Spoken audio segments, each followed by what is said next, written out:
Alright guys, we are going to Hope School. Yeah, we're going to Hope School, we're going to visit there, and I hope we reach there because our fun is driving.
Now we are going to the interview.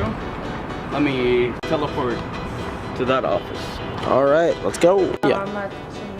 I teleported wrong, but we teleported to the playground.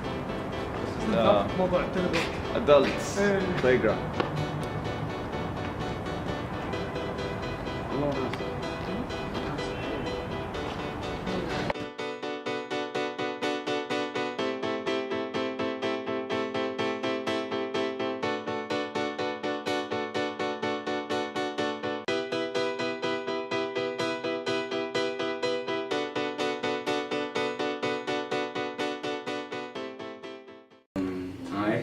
Hello.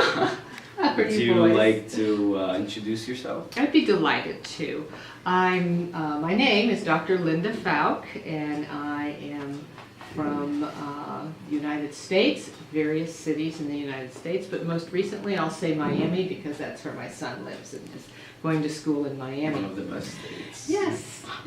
You like it. The beach. The beaches are just the best, aren't they? Yeah.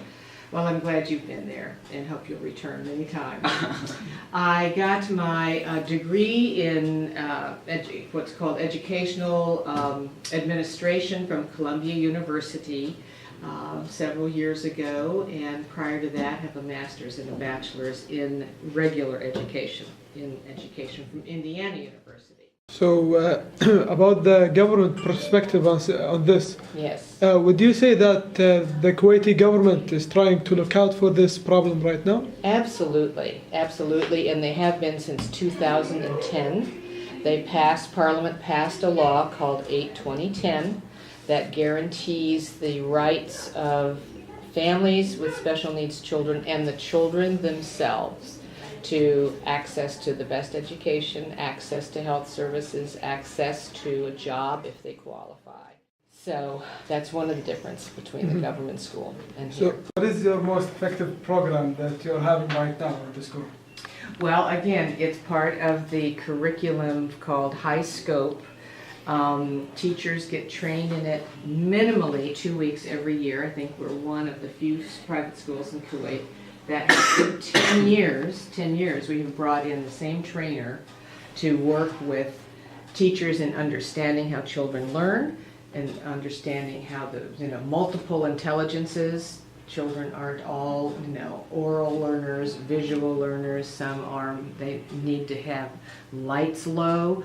Autistic children in general are highly sensitive, so sensory lessons is a lot. We spend a lot of time letting them touch and feel and talk about differences in temperature and texture. things like that, because that their whole body is communicating to them in such a totally different way. All right. So, given your education, do you think there's a cure for students with disabilities? There is none for autism that's been discovered. Recent research says they think it could be a gene now, an enzyme in a gene that's in the brain, but a lot more research will have to go forward. That's it. Yeah. Yeah. All right. Final question. In general, would you advise a parent to come and drop their kids here? Of course I would. Yeah. Yeah, but I think like, we're, why? you know, Yeah. What's different from your school than other school? one is the program, the active learning program that I've described earlier.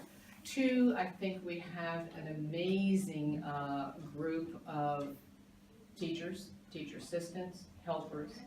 We have, I like to say, no class distinctions here. You see, it's very obvious outside, you know, you work in this position because you're from there, that kind of a thing. We don't have that here. People say they love the building, they think it's new and clean and happy. And I think people feel when they walk in the door a little bit different about how they're received, starting from the reception area to the classroom door. All right. Yeah. That's it.